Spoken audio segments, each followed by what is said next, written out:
Okay, round 2, kind of a bigger picture of what Fae looks like. So where we land is the Alliance Season Fortress. It really does nothing. It just kind of like gives an anchor so the game can pull us to it. So when we come out bigger, what we have here is technically the hinterlands is supposed to be this part back here where we are, but everybody kind of refers to it as the pass, which I'm about to show you. But the Malastream Coliseum is this thing here. And supposedly there might be something going on with it this time around. Usually it's just like a beacon that kind of anchors as like the, I don't know, like building, capital building or whatever of the group. So it's for our kingdom. Anyway, so everybody lands back in here. And so our group is right here, but all the rest of the 10 alliances that come in ported in here too. So like we can see Oro's dropping in here. It's kind of hard to scroll around and see, but you can see we would find potentially other ones. So anyway,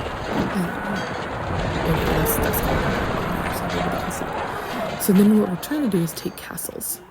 So that's where we see these grids. So if we come up here and take a castle, we see here we've got the rules about the castle. You can read on those. You can see the rankings. Ownership is whoever hits the required occupation points first. These are the rewards for occupying or participating. They get higher as we go. And this is how you get occupation points. And then you can work together as alliances. There's multiple swords and things. So as we get further in and start fighting, you don't have to really worry about understanding it yet. But further in, we'll work together in multiple alliances. We'll use swords together to take a castle. There's benefits. So it increases our kingdom command points, and command points are how we win the entire event. And then it increases the production of stone flower so that everybody's getting in the kingdom is getting more of those stone flowers every hour. So more castles, more benefits to us. Place would be if we place a sword. We need alliance points. That's these little guys right here in the top right, the little boxes or bales or whatever. So you have to do 1 million of those to do a sword tower. You can earn 1 million per day. Throughout the event, there's a few different times when they'll give us extras so that we can do multiple castles. Sometimes we'll save some up. And then these other two, the medium sword tower is essentially, it's this teleport sword tower.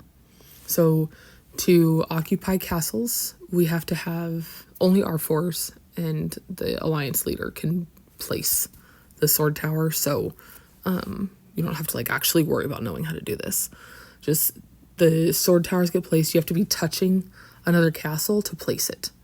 Otherwise, you can use the teleport sword tower, and that'll cost different amounts based on your ranking. So like the kingdom rank, first place kingdom can't use a sword tower to teleport. They can only use they can only go what's connected. And then as it goes down, you can see it costs 2 full sword costs for the number 3 and number 4. And then number 2, first place is locked.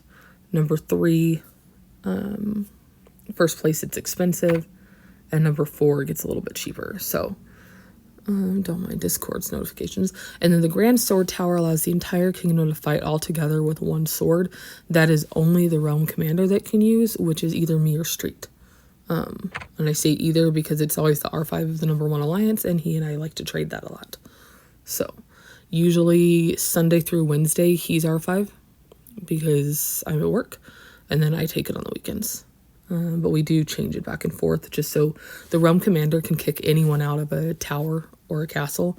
And so if somebody's breaking crit during a fight, the realm commander can kick them. So Street will sometimes keep it then as well. That way he can keep an eye on his mega garrison and kick people out.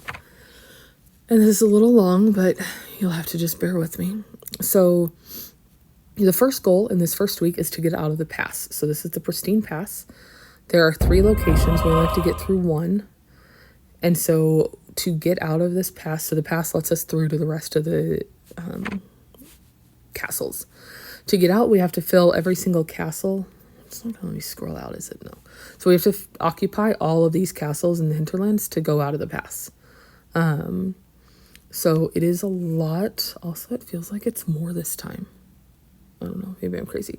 Anyway, we will be getting out much faster because we have a lot of active kingdoms. Then once you get out, you can start taking these other castles. As you can see by the times, that means different ones open up at different times. And then we've got the foggier areas that'll open up. And you can see, here's this other kingdom. They're moving closer to us and moving in and moving further. So as we get further in, we'll start having more fights and things like that. And then the ultimate goal, these unlock at different stages, as you can see by dates and then also on this season calendar. And then the ultimate goal is to come here to the Palace of Illusion and the Phantasmal Belvedere. And this is where the final battle will take place. So that's kind of the moving through Fae over the course of 36 days.